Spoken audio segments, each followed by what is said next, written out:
Hey everyone. So, happy December, by the way. So, over Thanksgiving weekend, I had a chance to go see the new David Fincher film, Mank. It's a Netflix movie. It'll be on Netflix if you have a Netflix account in a week and a half, I believe, from when I'm recording this. But I'm a huge David Fincher fan. Obviously, I'm a huge Fight Club fan. I have a Fight Club tattoo. I have a bunch of signed copies of Fight Club by Chuck Palahniuk. I love, Seven, The Game, Benjamin Button, Social Network. Huge fan of his entire filmography, even his music videos and even Alien 3.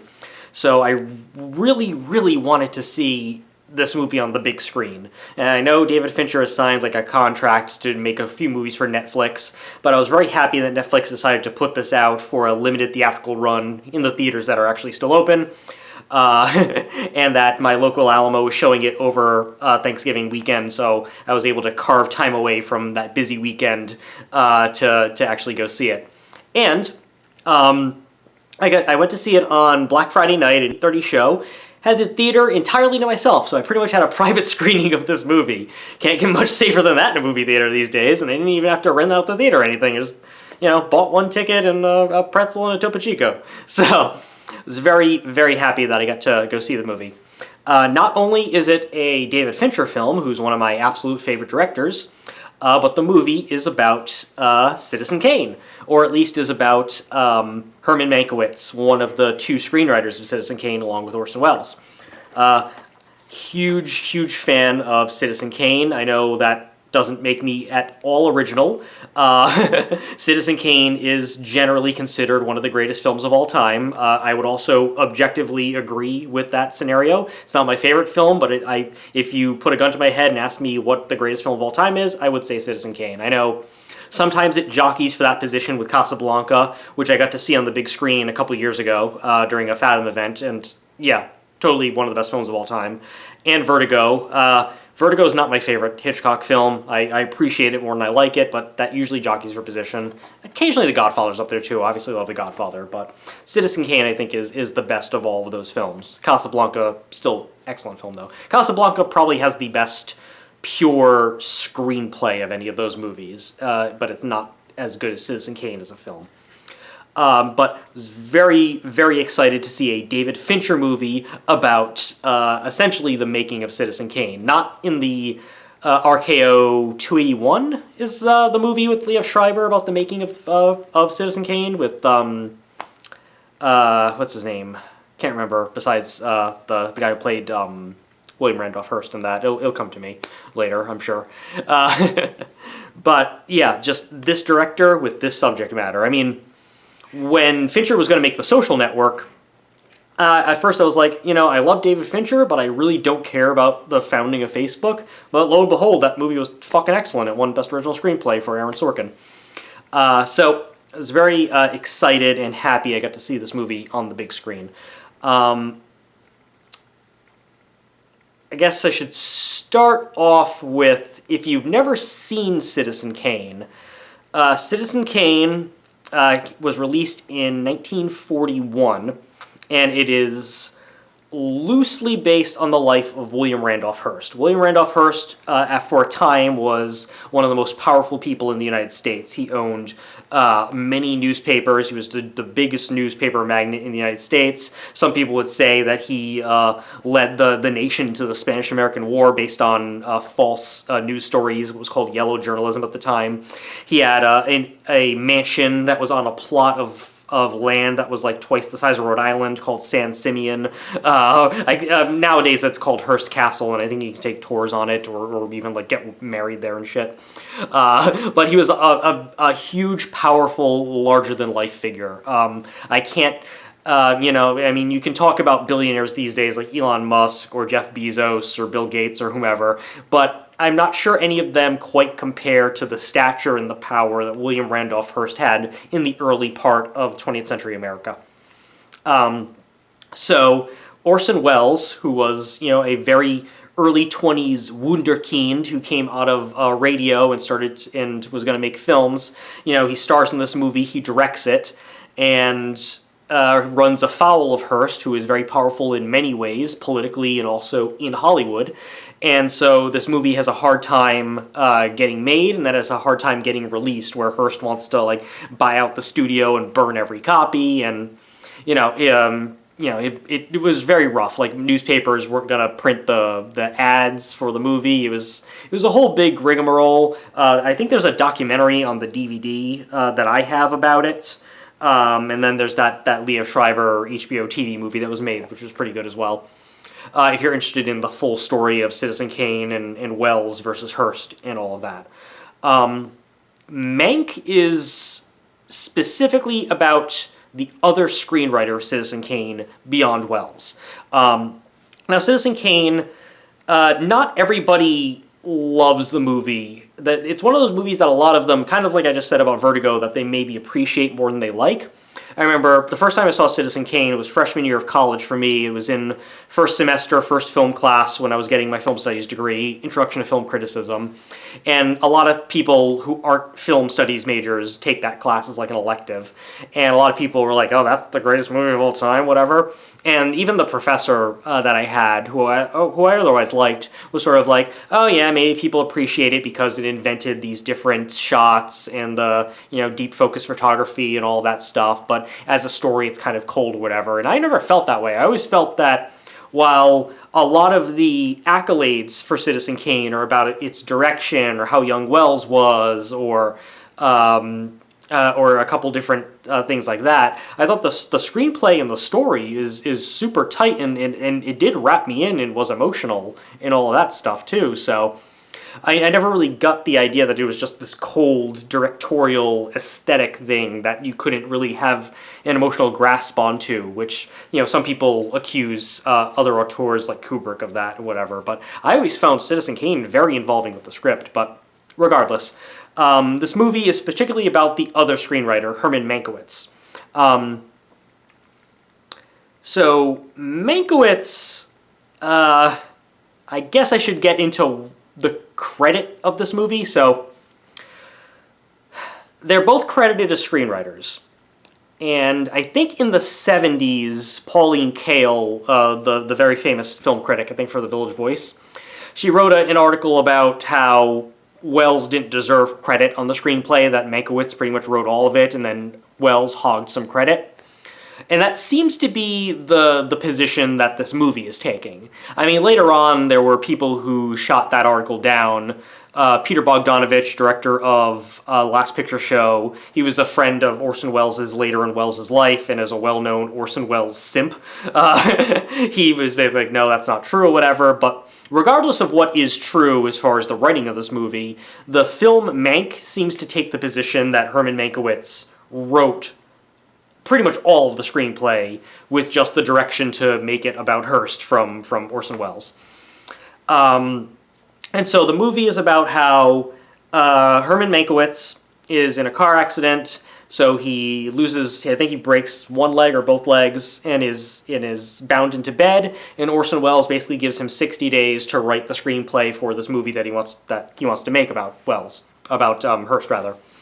And so the movie then cuts between the present, where Mank is stuck in bed, and he's dictating the screenplay to an English nurse, and the nurse's husband is like fighting in World War II, whatnot, and different flashbacks throughout the 1930s in old Hollywood, showing Mank's career, and then Mank's involvement with Louis B. Mayer, who mostly ran MGM Studios, as well as Marion Davies, who was the much younger girlfriend of Hearst, and all of that. This isn't particularly difficultly structured, not difficultly, but it's not as interestingly structured as like The Social Network, which would jump back and forth in time and in perspective and all that. This is fairly linear, where all of the present stuff that takes place in like 1939, 1940 happens chronologically, and then the different flashbacks are all sequentially in chronology. So the first flashback takes place first, the second one is second chronology, and so on. And then you get like screenplay headings, like exterior or something day, much like if you're reading a screenplay when it goes into each of the flashback scenes. So you're never lost. You always know where you are in time and in place. So it's very conventional in that way. But you basically start with him writing the screenplay and then different events leading up to why he made these decisions in the screenplay. I will say that the film doesn't particularly do a good job of introducing who all of its characters are if you're not already familiar with who these people are. I'd say if you don't know who Louis B. Mayer is, it does a good job of setting him up. But as far as if you don't know who Hearst is, if you don't really know much about Marion Davies, if you don't know much about Upton Sinclair, the author who ran for governorship of California, if you don't know any of that stuff, or Irving Thalberg, you might leave the movie needing to read like the Wikipedia article to find out much about them. But if you already know, if you've already seen Citizen Kane, you already know the basics of the making of it, you know who these people are, you're probably going to get a bit more enjoyment of it. This movie doesn't really hold your hand and tell you who these people are. So if you're someone who's walking into this movie cold, not knowing anything about the subject matter, you probably aren't going to be as firmly grasped into the story as people who are walking in knowing a little bit something more about this. So, the thing, walking out of this movie, like, I knew this was going to be about the making of Citizen Kane, or at least the writing of Citizen Kane. The movie doesn't go anywhere into, like, the production stuff or anything like that. It doesn't really follow up on Hearst's attempts to bury the film or anything like that. It's pretty much just about the writing of this movie, and it takes the attitude that Mankiewicz wrote, like, 99, if not 100% of the screenplay. Walking out of the movie, what I did not expect it to be was so damn political.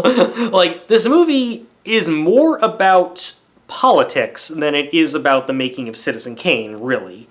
And in particular, what surprised me is that the first thing you kind of learn when you get a film studies degree is that, and I've mentioned this in other videos, but every movie, whether it takes place in the past, the present, or the future, is always about the time frame in which the movie is actually made in real life.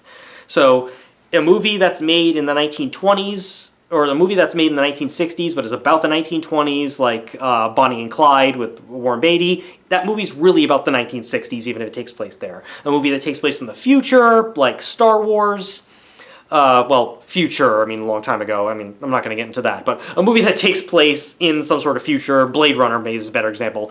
Even if it takes place in the future, it's really about the time in the world that actually produced it in real life. So this movie that is coming out in 2020, and I believe filmed in 2019, 2020, is about this point in time in politics. And there's one scene, particularly in the movie, that encapsulates this, where Mank, and I think his wife is there too, are at some sort of social gathering at San Simeon. So Hearst is there, Louis B. Mayer is there, some other people involved with MGM are there, and a special envoy to FDR is there as well. And they sort of discuss like this crazy guy named Hitler who no one can take seriously and all this stuff. And then Mank's over there and be like, I don't know, I've heard they're putting people in concentration camps and they're burning books and stuff, so maybe we should take them seriously kind of thing. And they're talking about how the author Upton Sinclair, who wrote that famous book, The Jungle, about the meatpacking industry and was a pretty avowed socialist. He also wrote Oil, which was very very loosely adapted into P.T. Anderson's There Will Be Blood. And about how, they're calling him like a communist, and Mank is like, well, you don't know the difference between a communist and a socialist, and the piano player is doing a little bit of the Internationale, and you can't help but see the parallels between this argument of what socialism is in the United States right now, and about whether this guy who is an idiot and a laughingstock might actually be a dangerous fascist, like the current and soon-to-be ex-president of the United States. And so, walking out of this movie, I'm like, wow, this movie is really about America politics in 2020, despite taking place in the 1930s and being ostensibly about, California politics and, whether, Hollywood executives are going to threaten to move Hollywood from California to Florida if a socialist Upton Sinclair is elected as governor, and the idea that MGM and Hearst are funding these fake newsreels where they hire actors to pretend that they support the Republican, and then they hire like a black actor and homeless people to pretend they support Sinclair to scare people into voting for the Republican. And so the first fake news, really, like a lot a huge portion of the second half of this movie is just about that. And so I walked out of this movie and I'm like, I really didn't expect it to be this much about politics, but I also don't know if I'm reading too much into this, because if you don't already know, the film Mank, directed by David Fincher, has a screenplay that's credited to his father, Jack Fincher. Jack Fincher apparently was a writer and an essayist, but Mank is his only film credit. And he apparently attempted to write a screenplay about Howard Hughes in the 90s, and it didn't get used as a movie. Later on, I believe John Logan wrote a script that became The Aviator about Howard Hughes, directed by Martin Scorsese. But he had written an unused screenplay about Howard Hughes, and then he had also written this movie about Herman Mankiewicz. And then he wrote this in the 90s, and then he passed away in 2003, and Fincher has decided to make this movie now. So the thing I was like, this movie is very, very much drawing these, like, you can't ignore parallels with the modern world, or at least the world of 2019 or 2020 or whenever they ended up finalizing the screenplay and filming this. So the first thing I thought of is, this had to have had uncredited rewrites. But because David Fincher is directing a movie written by his dad, this obviously had to be a passion project, and I can understand if the director was very gung-ho that his father gets sole credit on this, the one movie he's going to have a credit on. So it's possible that another writer took a pass at this and made it more contemporary, but then declined to get credit for it. And that actually seemed to be quite perfect for a movie like this. You see, there's a scene later on in this movie Mank, where according to the movie's narrative, and I don't know how true this is or not, but Herman Mankiewicz had signed a contract with Orson Welles for Herman to basically be a ghostwriter on the screenplay, and so Welles would get full credit. And then later on, after Mank writes this huge brick of a screenplay, and various people, including his brother, tell him it's the best thing he's ever written, he decides that he wants credit. Even though he knows that this movie's about Hearst. Hearst is very powerful, and he's probably going to get blacklisted after, not in the communist sense, but in the you're never working this town again sense. And Wells is very mad, and he's like, oh, your new Writers Guild is going to take this to arbitration, because the Writers Guild arbitration process began in 1941, the same year that Citizen Kane came out. And there's an earlier scene as well where they talk about how Mank supports this newfangled writers' union he's trying to get off the ground, and whether it'll work or not. And Mankiewicz, in the movie, played by Gary Oldman, is talking about how, the writers who make the good checks at the studios, they need this union to support the writers who are barely scraping by with like $5 a week type of thing. And so it's funny that this movie, where a decent part of it is about fighting over credit for the screenplay and who deserves it, might actually be within a movie where one person is credited for it and another writer may have done a little bit of pickup on it. Now, for those of you who don't know, after a movie is done, the studio or the production company basically sends what they propose the credits to be to these guilds. So Writers Guild, Directors Guild, Screen Actors Guild, all those unions. And most of the time it's not really controversial. The Writers Guild will sign off on, yeah, this person definitely wrote it. Or at least wrote the vast majority of it. Maybe another writer did like a couple little pickups or changed a couple lines of dialogue, but generally they're not controversial and no one can test it. But sometimes multiple writers might be on a project and there's a fight over who deserves what type of credit. Story by, screenplay by, did I write 50% of what ended up on screen? Did I write 43%? How do you do that? And so the Writers Guild has sort of an arbitration process where if someone challenges the proposed credit, it goes to a panel of, I think it's about 3 people. I've heard different things about what these panels are like. And they basically take all of the different drafts of a screenplay up from the first draft all the way to the shooting script, and they decide who deserves credit and in what amount. Who just deserves a story by, who deserves the full screenwriting credit, more than 2 people deserve it, that didn't work as a team, that sort of thing. And you hear basic horror stories about this where certain people are added that other people don't believe deserve credit. I remember I had once asked James Gunn online if he had a problem with arbitration once, and he said on the first Scooby-Doo movie, even though he wrote the vast majority of the script, or all of the script that ended up on screen, there was a previous writer who took a shot at it, and the arbitration committee decided the other first writer should have dual, even though they were both writing from pre-existing characters, and nothing from the first writer was in James Gunn's, and all stuff like that. But when I looked into this for Mank about whether anybody besides Jack Fincher touched the screenplay, I found a couple articles that basically specified that Eric Roth had done some rewrites on this, but he didn't get credit. And I can only assume this is because Eric Roth has worked with David Fincher before. Eric Roth wrote Benjamin Button, which is the David Fincher film that I would say is most closely like Mank, because Mank is not a traditional David Fincher movie, not just because it's filmed in black and white, so it's not as dark and is losing the normal David Fincher color scheme. But Mank has a bit more heart, would be probably the wrong word, but it doesn't have that certain distinct Fincher feel. There's a certain darkness or cynicism to a lot of Fincher's work. And Benjamin Button has a little bit less of that, even though it does have a little bit of Fincher's nihilism. So Mank is probably the closest to Benjamin Button as far as other films on Fincher's filmography.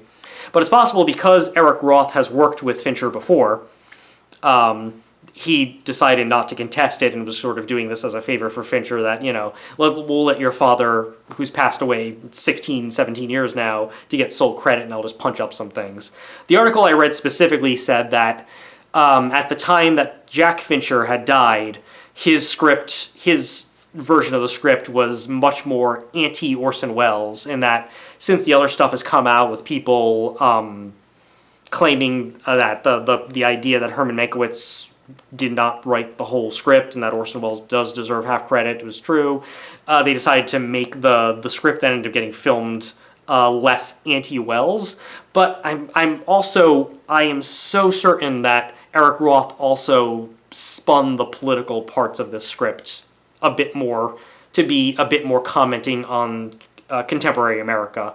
Because if Jack Fincher wrote this exact screenplay with these exact politics in the mid-90s, when Bill Clinton was president, and nobody was talking about socialism and the idea of an ignored idiot becoming a powerful fascist leader, nobody was really. This was not on the tip of everyone's tongue. This is pre 9/11. This is pre the Iraq War. With the exception of like the Slobodan Milosevic stuff. There and maybe the embassy bombings. Nobody was thinking about. On any sort of mainstream level was thinking about these issues, whereas right now, all of these issues are very much part of the cultural zeitgeist.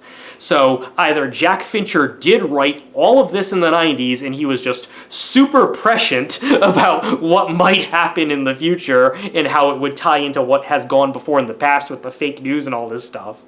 Or it's just a huge coincidence, and he just wrote this based on what he knew the history was, and it just happens to accidentally, unintentionally, yet eerily mirror our modern society.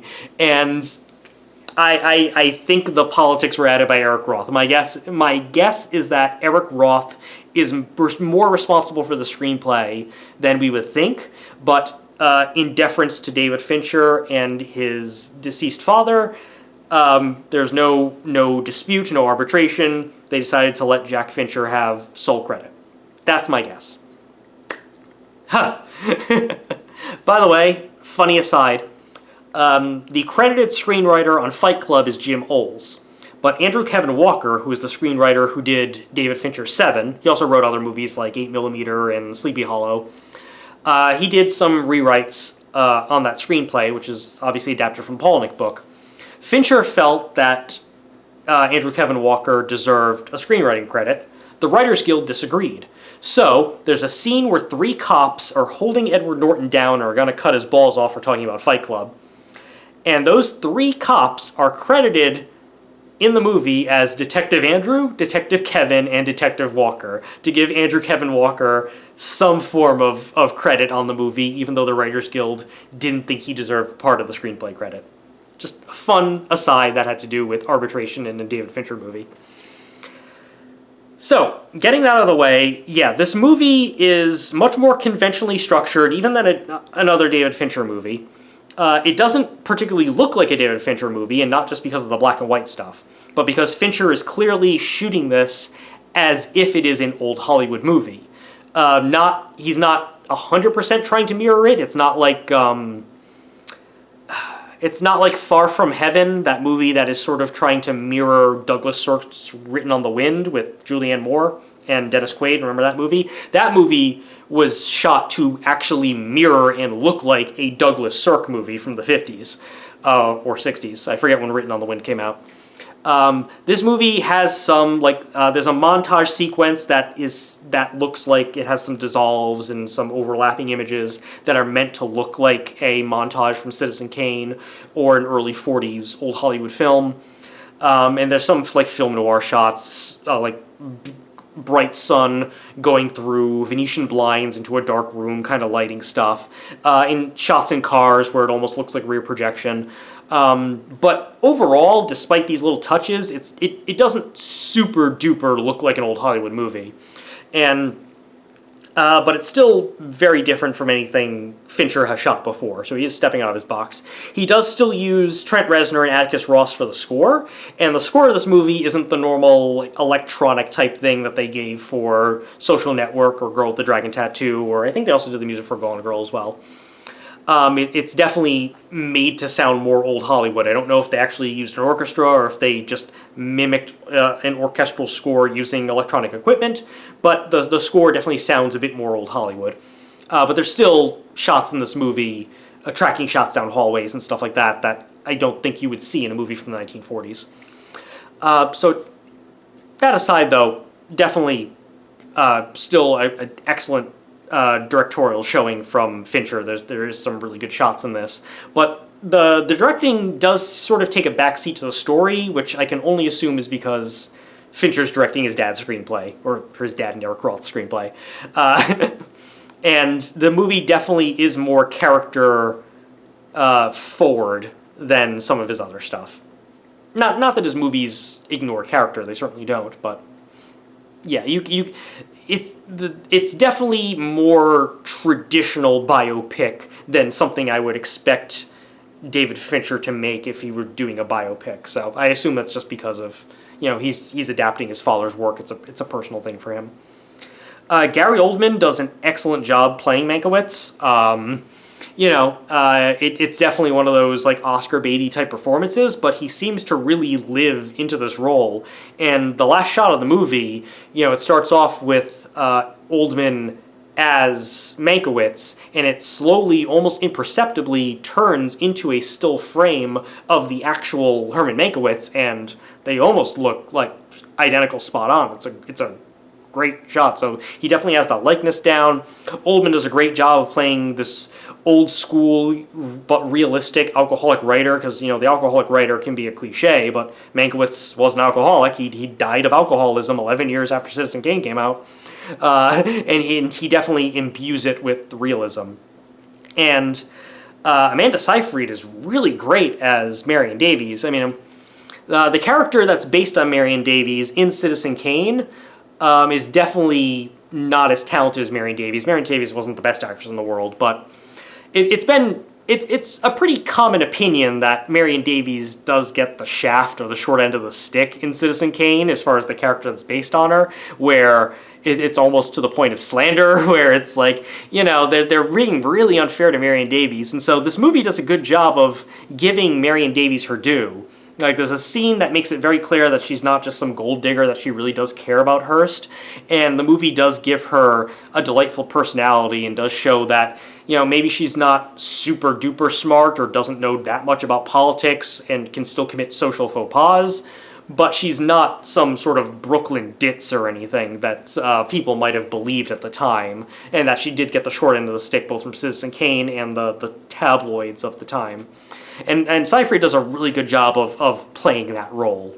And also, hearing her Brooklyn accent, you kind of wonder, like in an alternate universe, would Amanda Seyfried have played Harley Quinn almost? For a movie that is about the making or the writing of Citizen Kane, which is so intricately tied with William Randolph Hearst, and Charles Dance plays Hearst in this movie, the villain of the movie is not so much Hearst. I mean, he is, but Hearst doesn't get nearly as much screen time for a villain as Louis B. Mayer.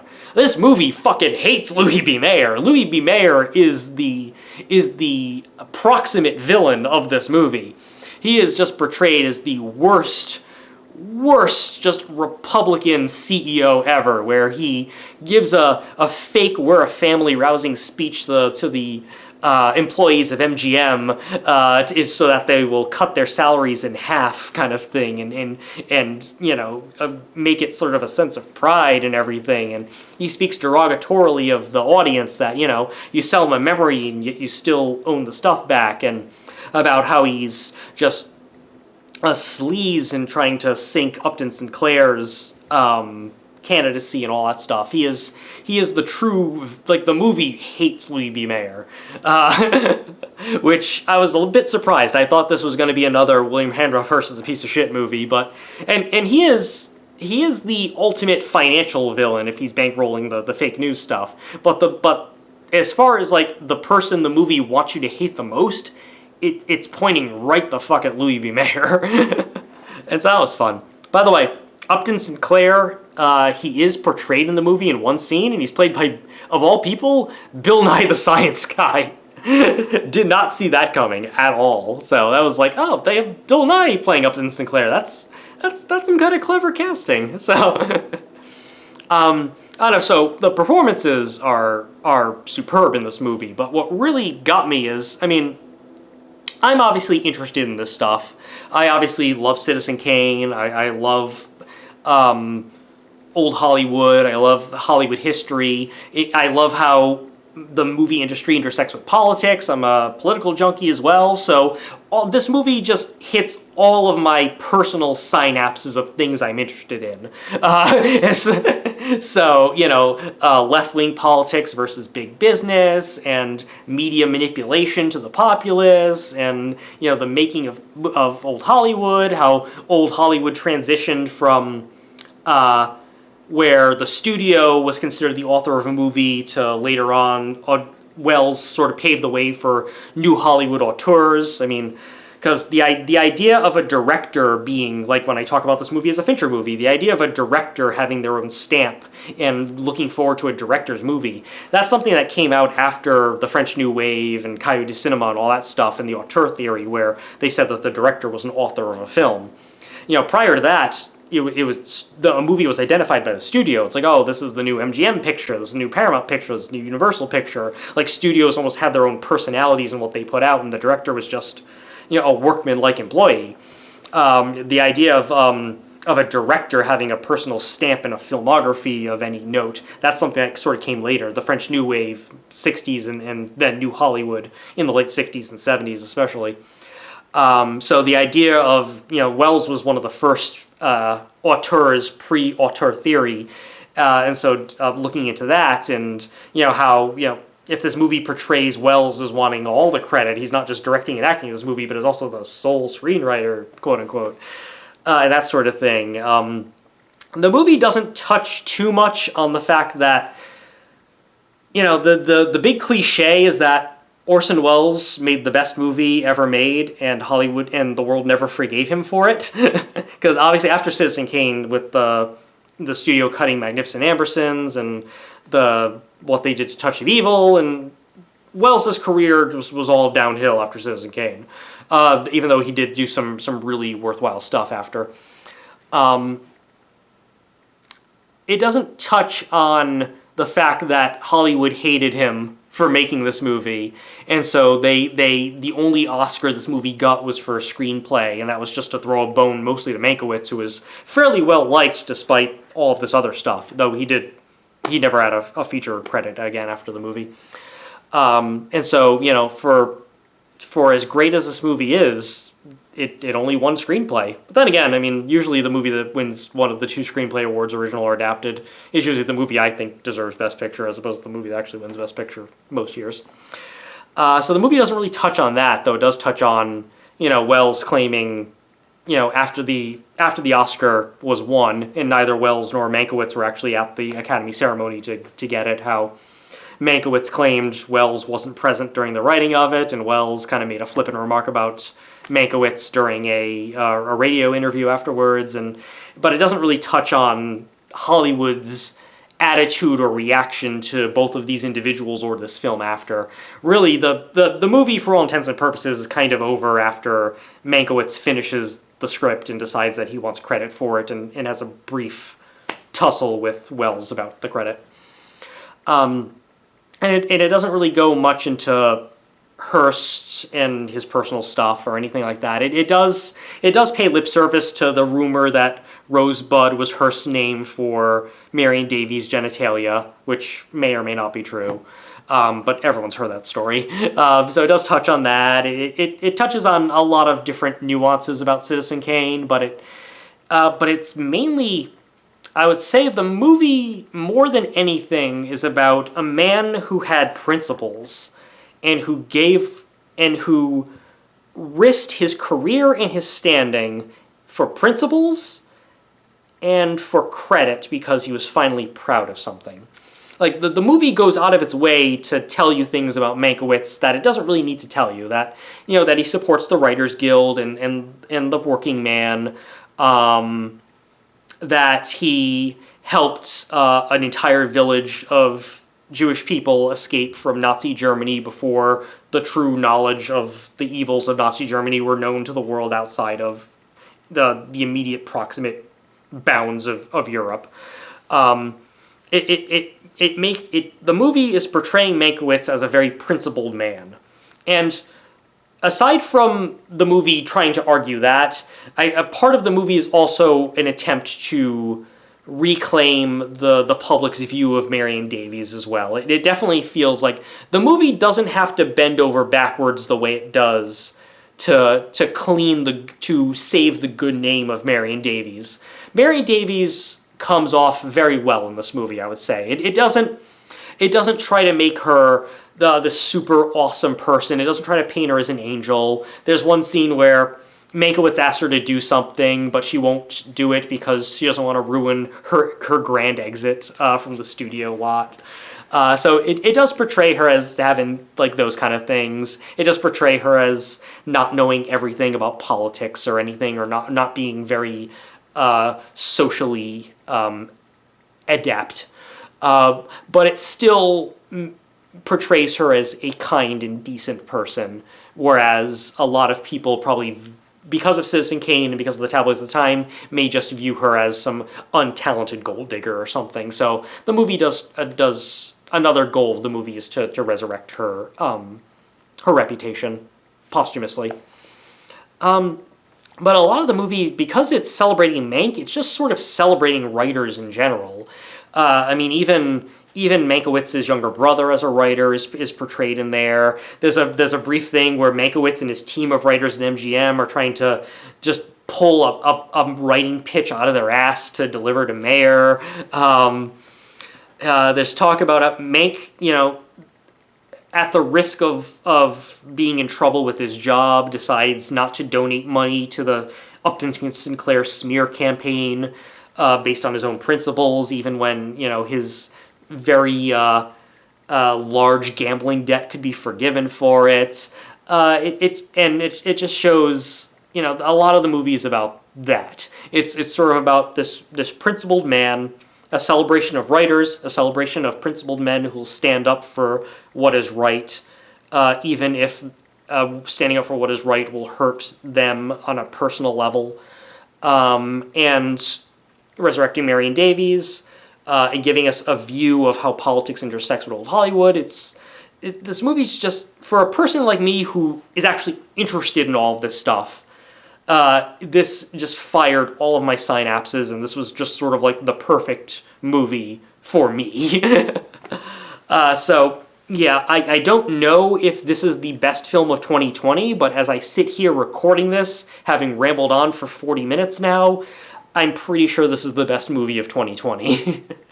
So, and I'm sure right now as I'm recording this, there's a bunch of stuff I wanted to talk about this movie that I'm forgetting about, but I think I've covered all of the main bits of this. So, if I highly recommend, if you are living near a theater that is showing this, go out and see it on a big screen, assuming you're also in a place where it's safe to do so, of course. I had the theater to myself, despite the fact that I saw it on Friday, on Black Friday, what is, in the pre-COVID times, a super busy time. I had a theater to myself. I had a private screening of this movie in a movie theater on the big screen. Still kept my mask on the whole time, just because paranoid.